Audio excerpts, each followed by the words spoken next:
Just the awareness. টি-20 লিগের মধ্যে একরকম বিধ্বংসী ব্যাটিং করেছেন সাকিব আল হাসান, যার ব্যাটিংয়ের জোড়া গতিতে একবারে অবাক হয়ে গেছে বলার পর্যন্ত। প্রিয় দর্শক, এরকমই ঘটনা ঘটেছে টি-20 লিগের মধ্যেই, যেখানে হাঁপিয়ে গেছে বল করতে করতে সাকিবের সামনে। বলার যখন সাকিবের সামনে একের পর এক বল করছিল, তখন প্রতিটা বলই চার্চে হচ্ছিল। বলার বুঝতেই পারছে না মাঠের মধ্যে কে নেমেছে।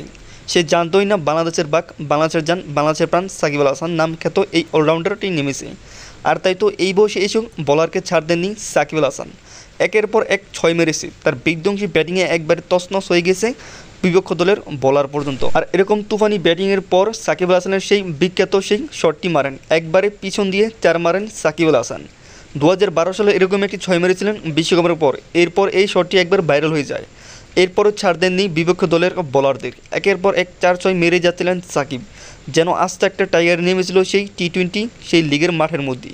আর তাই তো প্রতিটা বল একবার বাউন্ডারির মধ্যে গিয়ে পড়েছিল, যেখানে সাকিব আল হাসানের এরকম জোড়া ব্যাটিংয়ে 21 বলে 30 রান গিয়ে থেকে সাকিবের। প্রিয় দর্শক, এরপর বড় একটি পার্টনারশিপ করে দুজনে মিলে, যেখানে 22 বলে 34 রান।